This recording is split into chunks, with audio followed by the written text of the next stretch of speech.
A continuación, Fuerza Motriz.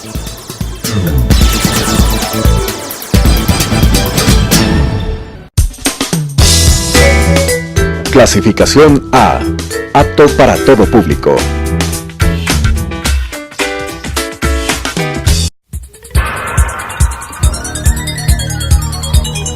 Las opiniones vertidas en este espacio por la producción y dirección del programa son de exclusiva responsabilidad de sus autores y de quienes intervienen en ellos.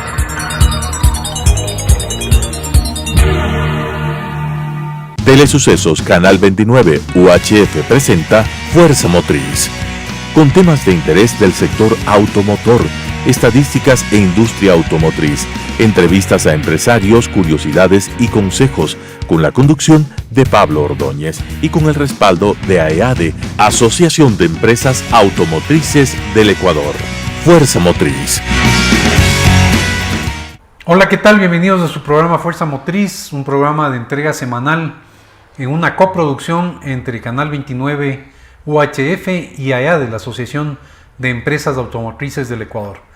El tema ambiental es un tema de preocupación de todos, de la ciudadanía, de los quiteños, la contaminación en sí, y es por eso que no es el primer programa que orientamos nuestras preguntas hacia ese tema tan vital, tan importante.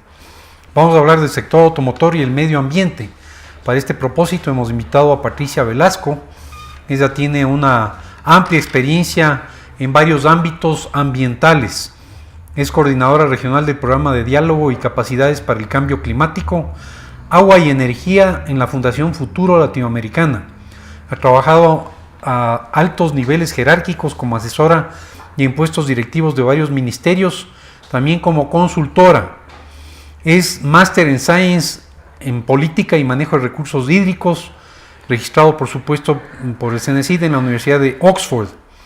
Máster también en Science en Cambios Globales Ambientales en el London University en King's College University. Bienvenida a nuestro programa, Patricia. Los temas de interés de los ciudadanos. ¿Cuáles son los principales impactos que genera el sector automotor, nuestro sector, al ambiente? Bienvenida. Muchas gracias. Buenos días a todos los televidentes. Bueno, es un placer igual comentarles un poco más de los sectores y los impactos. No hay ninguna actividad humana, digamos, sin ningún impacto. Y el sector automotriz hay que verlo desde diferentes partes o fases, ¿no?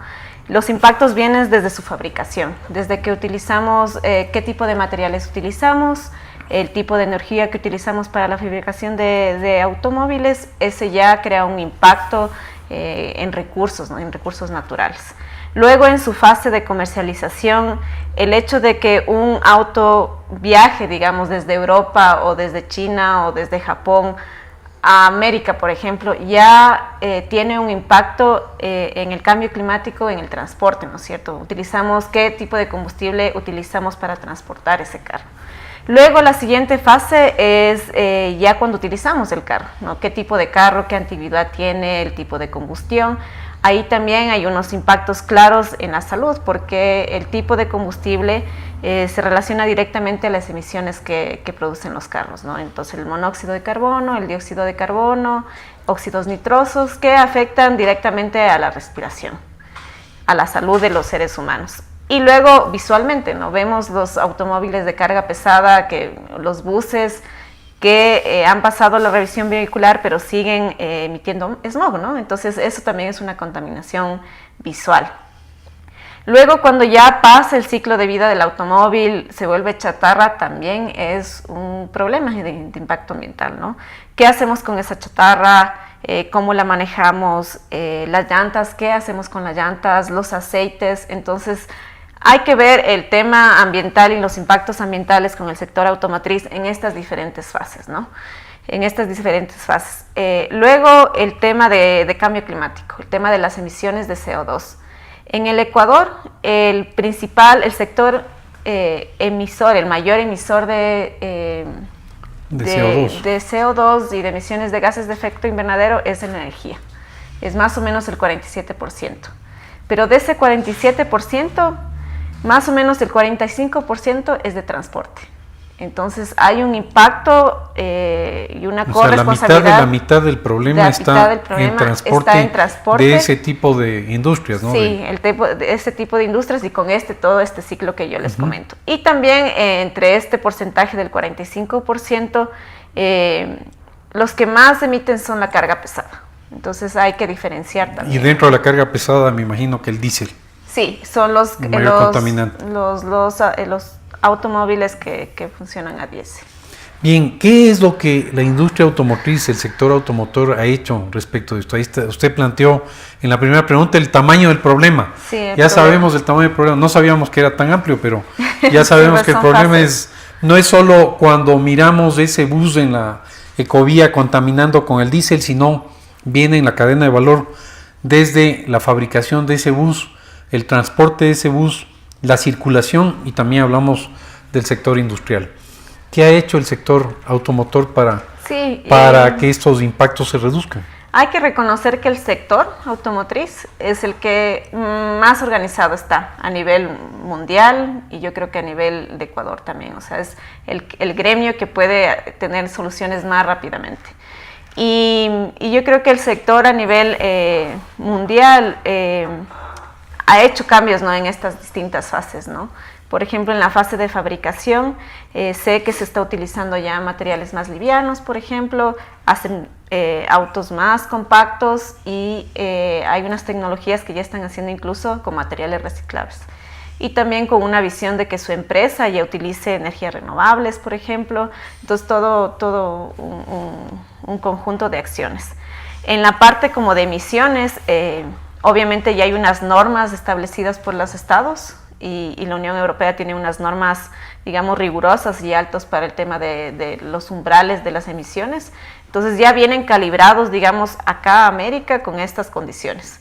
Pese que aquí en Ecuador pueden ser menores, digamos, esos límites permisibles de emisiones contaminantes, yo creo que ya los automóviles ya vienen, digamos, ahora con esta calibración de reducir las emisiones. Y también yo creo que se ha hecho mucho en el post uso del vehículo, ¿no? Entonces ahora ya hay como plantas de reciclaje de la chatarra, ya hay también un tema de un manejo adecuado de los neumáticos, de los aceites. Entonces yo creo que ese sector, el sector automotriz, ha avanzado mucho más que otros sectores. Porque claro, hay una visión empresarial y hay una visión de competencia también, ¿no? Entonces mi auto ahora es más competente porque es más limpio y es más amigable con el ambiente. Consume menos. Además que el sector automotor, el vehículo pasa todos los días frente a nuestras propias narices, sí, entonces sí, es muy visible. Es muy visible y por lo tanto los consumidores, las autoridades están más pendientes de ese sector, ¿no? Y el tema de los combustibles también ha sido un desarrollo importante, ¿no? Como estamos hablando del mundo todavía, ¿no? Sí, todavía no entramos al Ecuador. Sí, de cómo va la industria. ¿Cuáles son las fuentes alternativas de propulsión para los vehículos que se usan en la actualidad? ¿Qué tipo de ventajas ofrecen respecto a la calidad, emisiones y seguridad? Sí, justo es el tema de los combustibles, ¿no? Que es el motor, digamos, de los automóviles. Creo que en ese sentido sí ha habido también una transformación y una innovación tecnológica de tratar de cambiar del diésel, de los combustibles fósiles, a una nueva energía, una energía alternativa. Entonces, a nivel mundial igual están los biocombustibles a base de varias materias orgánicas, también el tema de propulsión por hidrógeno. Entonces yo creo que hay unas alternativas que están, digamos, desarrollándose. En otros países está más adelantado el uso que en otro y esto también viene atado a unos incentivos, ¿no? Yo creo que en países como los nuestros de Latinoamérica, que tenemos petróleo y tenemos subsidios del petróleo, aún no se ve ese cambio transformacional en el uso de combustibles, ¿no? Pero sí hay alternativas. Yo creo que el gobierno hizo el tema del biodiesel en un momento, pero creo que falta un poco más para que pasemos esa brecha, digamos, de una era post-combustibles fósiles. Como buenos ecuatorianos somos un poco noveleros, pero no terminamos de desarrollar esas iniciativas internacionales importantes. ¿La tecnología es un aliado para la reducción de impactos ambientales? ¿Los vehículos híbridos y eléctricos son una solución a los problemas ambientales? Sí, yo creo que depende, ¿no?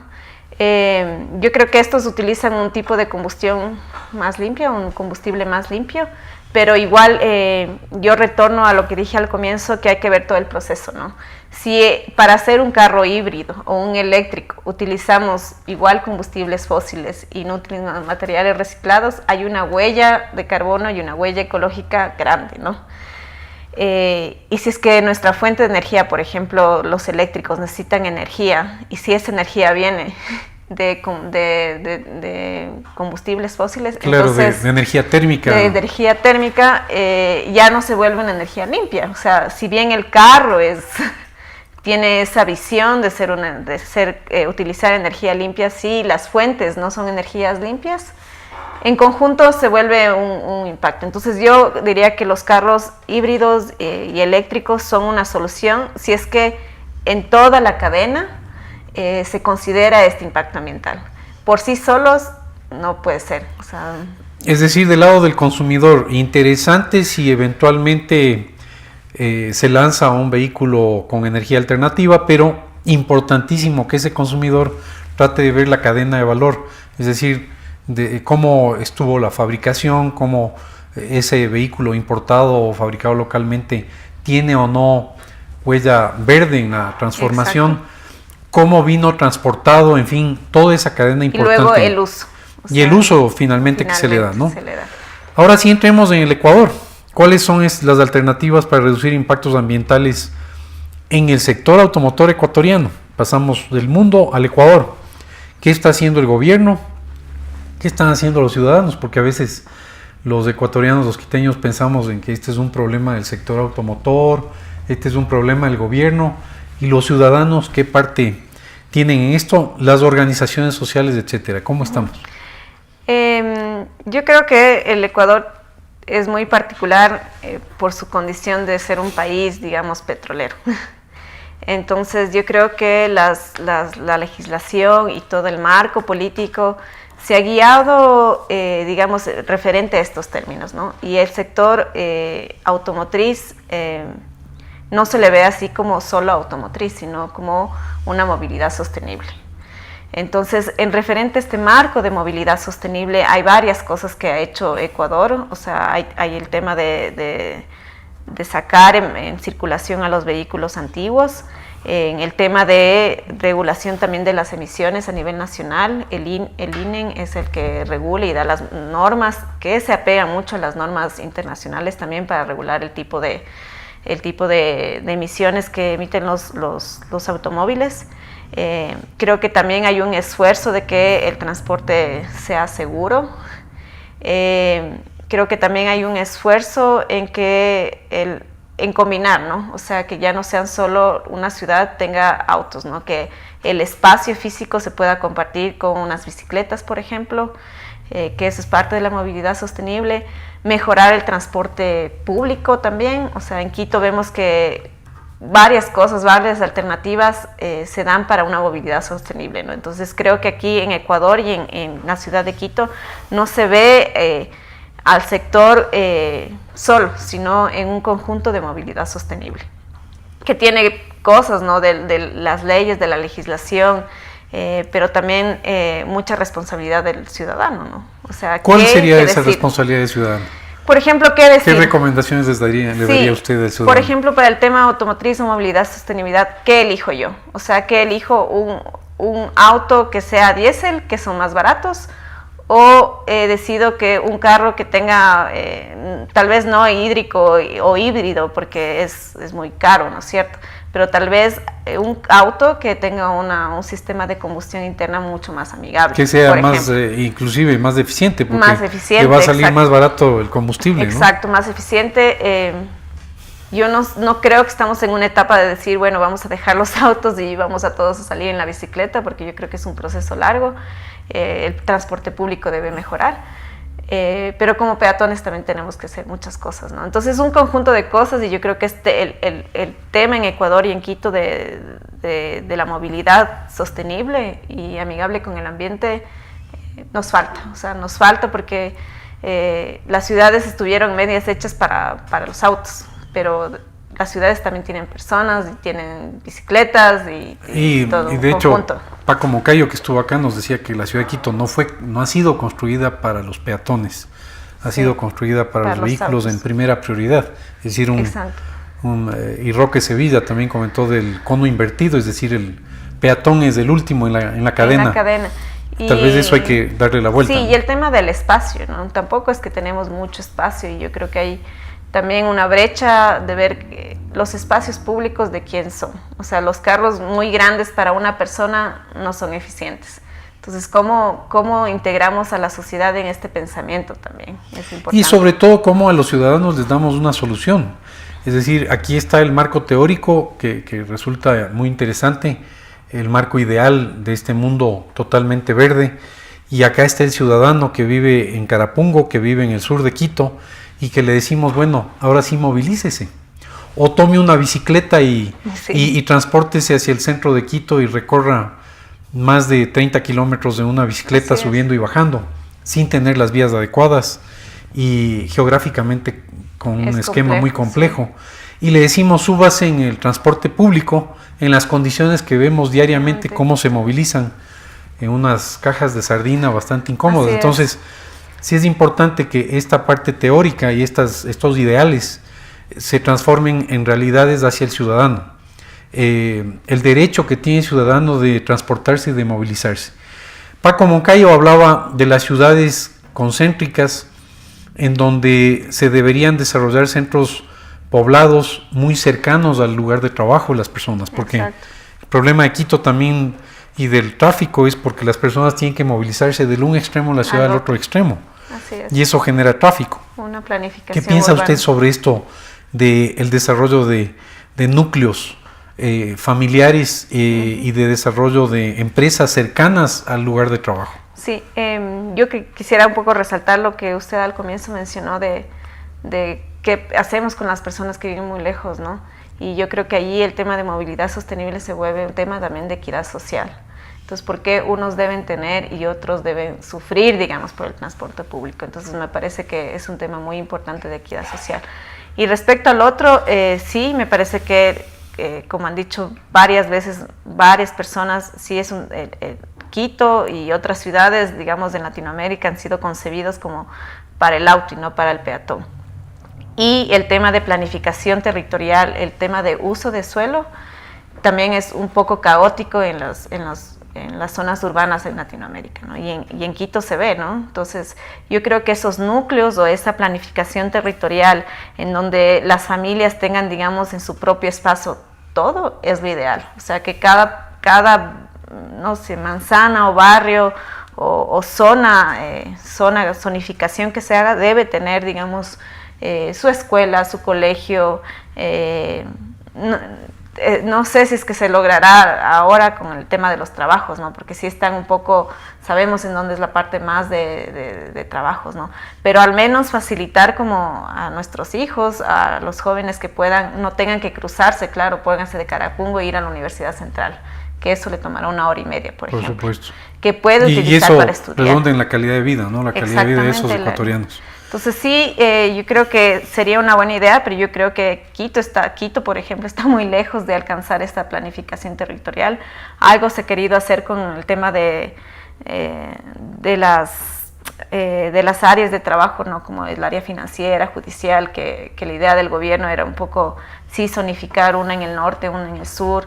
De todas maneras, la geografía, digamos, de Quito es larga. Es compleja. Es compleja, entonces igual vamos a tener que transportarnos, pero yo creo que funciona muy bien en Europa y en algunos lugares de Estados Unidos esa zonificación, un núcleo, digamos, que ayude no solo en el tema de transporte, sino en la calidad de vida, ¿no? De cómo se relacionan las personas. Importante esto del relacionamiento, importante ver como alternativas de movilidad.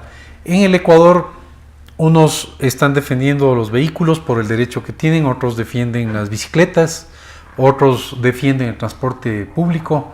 Sin embargo, lo que tenemos que defender es el derecho de que las personas se movilicen. Inclusive, en los países europeos hay personas que se movilizan el mismo día en bicicleta, en vehículo y en transporte público. Los tres pueden correlacionarse, siendo muy amistosos entre sí, y dándole una solución a la ciudad. No tenemos que tomar un estigma de bicicletas, vehículos y transporte público. Todos en el conjunto pueden encontrar una solución. El sector automotor ha impulsado proyectos relacionados con el ambiente, como por ejemplo el Plan de Optimización del Parque Automotor, OPA, que originalmente era el Plan Renova 2.0, que lo promovió la EADE, la Asociación de Empresas Automotrices del Ecuador. Se anunció en enero a través del gobierno, hubo un evento muy importante en la ciudad de Guayaquil, pero queremos saber qué acciones sugiere usted que podría tener en cuenta el sector respecto de esta nueva iniciativa. Sí, yo creo que ahora la iniciativa, como usted lo mencionó, tiene un enfoque más social, ¿no? Porque esto salió a raíz un poco de algunos accidentes, ¿no? Entonces el gobierno dice, bueno, ahora vamos a tener un transporte seguro. Y un transporte seguro también significa que sea responsablemente ambiental. Entonces creo que es una buena medida. Yo creo que debemos aprender de lo que no salió justamente del Renova 2. O sea, sí falta como incentivos para que las personas que tengan autos o buses o transporte de carga ya antiguos con una tecnología obsoleta y no amigable con el cambio con el ambiente y el cambio climático, tengan un incentivo para cambiarlo, ¿no? Porque no es fácil para alguien que vive de su bus de transporte escolar, por ejemplo, o de transporte interprovincial, cambiarlo. O sea, entonces necesitan incentivos y yo creo que igual pienso que hay que mirar el ciclo, ¿no? Entonces ya no solo es cambiar por un auto nuevo, no es el impuesto verde que hay, sino ver todo el ciclo, ¿no? Después, ¿qué hacemos con esa chatarra? ¿Qué hacemos con los neumáticos? ¿Qué hacemos con los aceites? Entonces yo creo que es una buena iniciativa. El foco me gusta mucho, el tema de seguridad, porque creo que igual el tema de movilidad es un tema social, de equidad, de convivencia, pero también nos falta ver como la integridad, ¿no? Entonces, ¿qué va a pasar con esos autobuses? ¿Qué va a pasar? O sea, el impacto del espacio y de la cantidad de que va a ocupar eso. Pero en términos de emisiones, obviamente un cambio de tecnología, una tecnología más amigable va a ser un cambio. Pero creo que sí hay que complementar con otras cosas, viendo esta cadena, digamos. Y buscando una solución al transportista, es decir, conversando con él. Exacto. Cada unidad es una unidad extremadamente costosa, no es que uno puede reemplazar las unidades de la noche a la mañana. Y por el otro lado, el tema de la seguridad, que se lo tome desde el punto de vista práctico, es decir, el objetivo central es salvar vidas. Exacto. Si el 80-20 de los problemas está en tal vez las unidades que no están adecuadamente equipadas, calibradas, la calidad de las llantas o la pericia del conductor. Entonces, enfoquémonos en la causa raíz del problema, porque el temor que quizás existe en el sector es que se pongan barreras de importación a las unidades nuevas, es decir, vehículos de transporte comercial antiguas circulando en las carreteras del país y una barrera de entrada a las unidades nuevas, es decir, el peor de los mundos, porque las unidades nuevas importadas son las que van a reducir la cantidad de accidentes, no van a reducir la cantidad de accidentes las unidades antiguas que están fuera ya de servicio y que circulan. Es un tema como de motivación y de incentivos y claro, nuestro país aún sigue siendo un país petrolero de combustibles fósiles y yo creo que le cuesta dejar ese subsidio y dejar entrar, digamos, tener incentivos para justo esta tecnología limpia, no solo en el sector automotriz, en todos los sectores está pasando.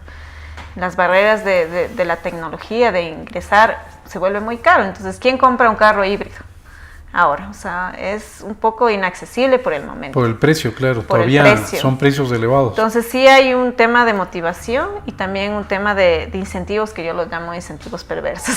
Y curiosamente, siendo el Ecuador un país petrolero, nosotros terminamos importando combustibles, es decir, sería loable si es que produciríamos, sacaríamos de la tierra y eso iría directamente a través de un procesamiento, una refinería, a los vehículos que circulan en la ciudad.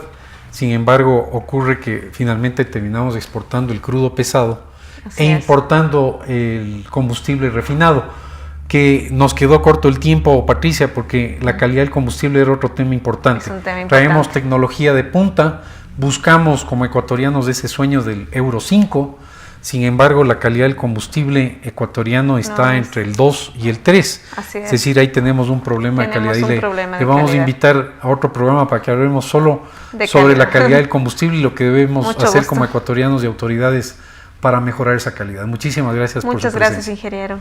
Gracias. Gracias. Las opiniones vertidas en este espacio por la producción y dirección del programa son de exclusiva responsabilidad de sus autores y de quienes intervienen en ellos.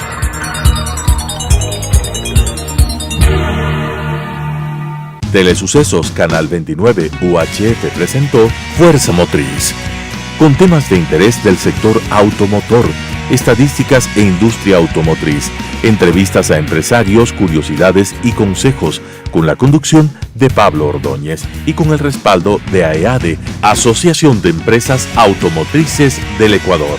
Fuerza Motriz.